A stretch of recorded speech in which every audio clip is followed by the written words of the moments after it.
Hello and a very good evening. This is Princess Rashia reporting for eastmojo.com from Meghalaya. The fresh developments that are taking place, firstly, is concerning the Meghalaya government's financial report on COVID-19 expenses. An organization by the name of Thma Urangli Juki has now demanded that the government should make the expenditure, that is rupees 399 crore, public and posted on the public domain. They should also ensure that these expenditure that they have made, it should be transparent and there should be accountability. That is the demand from the organization, and they've given a week's time to the government. In another development that has been taking place in the state is concerning reopening of schools after the MHA Unlock 5.0 new guidelines. The Education Minister Lakshman Rimboy has informed that the government has decided that upper primary schools that are from class 6 to 8 students will be allowed to visit the schools only for consultation, whereas regular classes or classroom teaching is still prohibited. As mentioned earlier, that classes 9 to 12 are allowed to visit schools for consultation. Likewise, they've also enlarged and allowed upper primary to also visit the schools for consultation. For further details, please do visit eastmojo.com. Under Meghalaya section, you will find the details of the story. This is all from Meghalaya. Hi, I'm Madeline Yumbrosha bringing you reports from the state of Nagaland. Well, in view of the upcoming Durga Puja celebrations, the state's Home Department has issued a set of guidelines for people to follow in order to prevent the spread of COVID-19 during this festive season. And as per its guidelines, puja pandals are allowed to be set up only in the temples and not by any side of the street.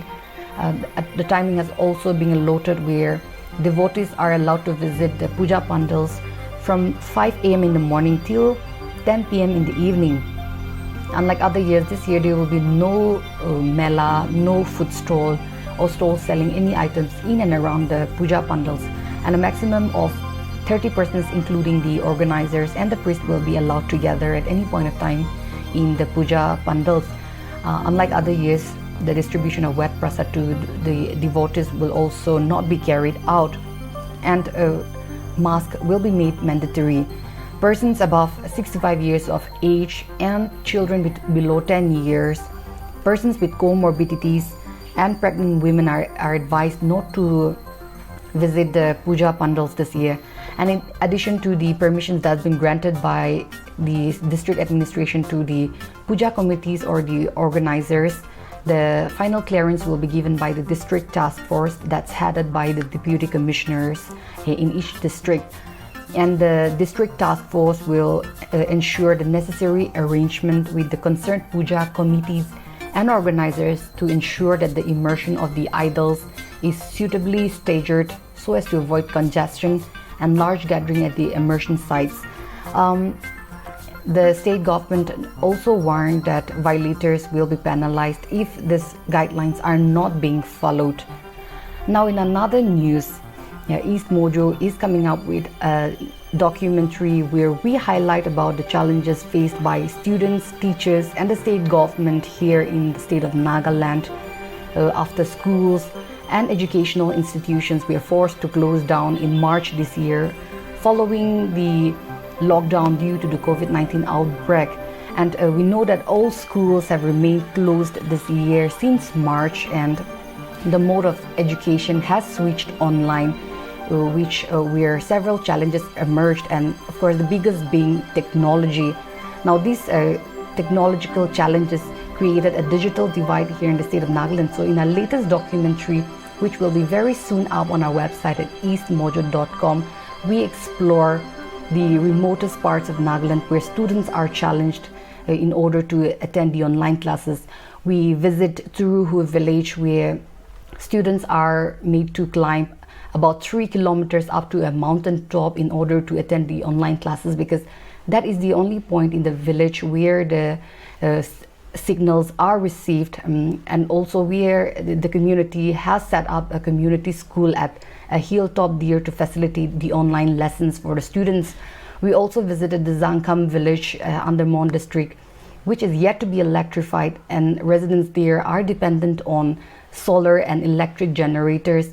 So I request our viewers to stay tuned to our website at East Mojo for our new documentary where we explore the digital divide, the problems of online classing during this time of the COVID-19 pandemic. This is all for today. I'm Madeline Ambrosia from Nagaland. Hello and welcome to East Mojo's My Report. This is Simran Bajaj and I'll be giving you the top news from Assam. In Assam's SI exam scam, two major developments have come to the fore today.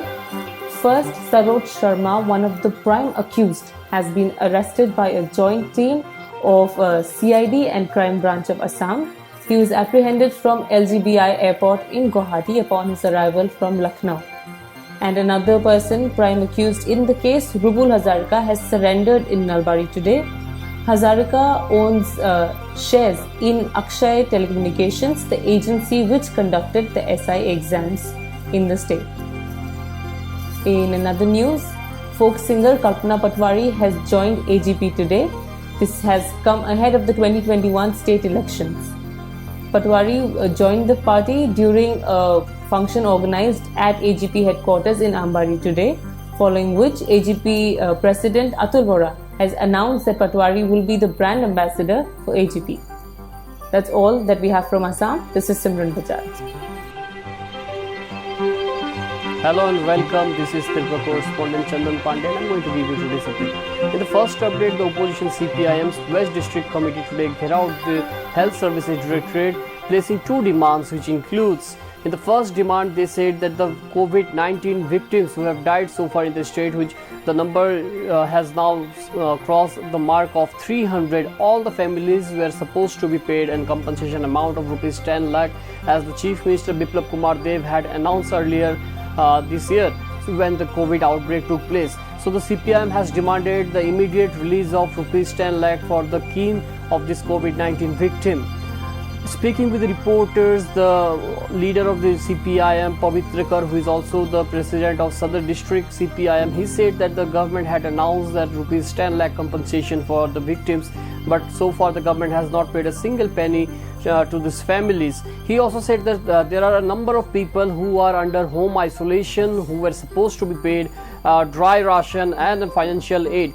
They said that the government had earlier said that a total of rupees 1,500 would be paid for 10 days during their home isolation period. But now the CPI-M has said that recently in the High Court, the Advocate General Arun Kanti Bhomik has informed the court that what the Chief Minister had said is not the final decision of the government. So now they are demanding that the government should issue a notification immediately informing that at least rupees 1,500 is paid on every single day to these families along with nutritious food, so that they can stay at their home for this next 10 days of time. They gherao the office of the health services after hours long of protests and slogans. The higher officials informed that they can meet with the health director. 5 members of delegation met with the health director, where they apprised the director about their demands. Later on, the director of the health services informed that they have to submit their demands within a written complaint, which will be later forwarded to the health service director, will hand it over to the secretary, and through the secretary it will go to the chief minister, who also holds the health department portfolio. So this is the first development we saw coming in from Tripura. In second development coming in from Tripura, as the ADC elections are approaching, the ruling BJP's LA IPFT Indigenous People's Front of Tripura has said that they will go on a Delhi Abhiyan shortly, demanding a number of demands they have made, which includes a separate statehood for the indigenous people, that would be Tripura land. They also said that they will demand immediate release of the high modality committee which was formed for the tribal people to look after their problems. It was promised in 2018 that a committee will look after their problems and it will place a report, but so far in last 31 months the committee has not been successful to place its report. They demand that a report should be published shortly. So for that, delegation including the Tribal Welfare Minister and General Secretary of IPFT Mevar Kumar Jamatia will leave for Delhi next week to meet with the Prime Minister Narendra Modi, Union Home Minister Amit Shah, and of course the National BJP President JP Nadda to apprise them about their demands. They also said that they want to fight in the ADC election in the maximum number of seats. Now to inform our viewers that Tripura's ADC has currently a total of 28 seats where people from any party can contest, and 2 seats are reserved. So in this 28 seat, the IPFT has wished that they want to contest in all the seats and BJP should give them a free hand. However, the BJP has so far said that they are not going to give them a free hand. But now the IPFT senior leaders are hopeful that once they go to Delhi, they can meet with the senior leadership where they will say that at least maximum number of seats can be shared with them. If everything not goes on their side, then they are likely to fight the elections alone. This is Chandan Pandey reporting from Agartala. A very good evening. This is Sally Kapai. I'm here reporting from Manipur, and these are the top news of today's report. In the latest development in regards to the National Sports University, a fresh violence has sparked across various parts of Imphal West district since yesterday, in against to the agreement that was signed between the state government and the Kuki civil society organizations on October 7th, related to the disputed land for construction of National Sports University at Hauratel. Now, as per the agreement signed between the Kuki Civil Society and the state government on October 7, the parties have agreed to recommend for renaming of this specific varsity as the National Sports University Hauratel, as the statement had claimed that the specific land of this upcoming sports university was donated by the chief of Hauratel, which they claim that comes under the Kangpokpi district.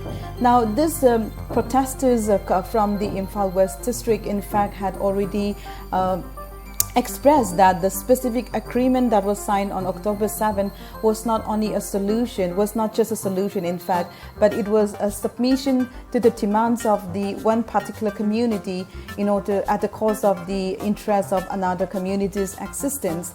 So they have already alleged to the state governments, and they also mentioned that the agreement that was come to the conclusion on October 7 was just to please one particular community in order to end the blockade that was imposed by the Kuki student organization under the aegis of Kuki Impui Manipur since October 5th.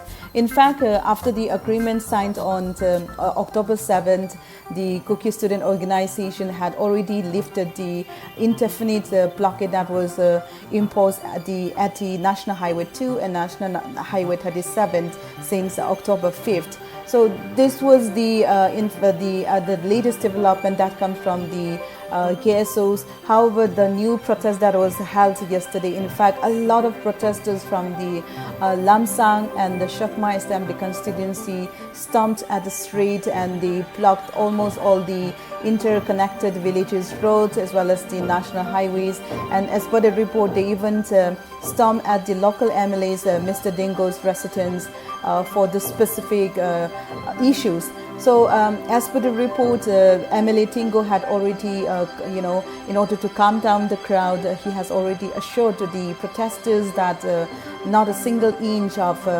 land of the specific Hauratel would be given to the Kangpokpi district, and in case this happened, then he will definitely step down from the MLA post and join the protest. As in another report, the protesters had also called into the Education Minister, Mr. Rajan, and they hold talks. However, we don't have much information, the actual outcome of the meetings. Moreover, a lot of police were deployed at a specific protest site yesterday, and in fact, in order to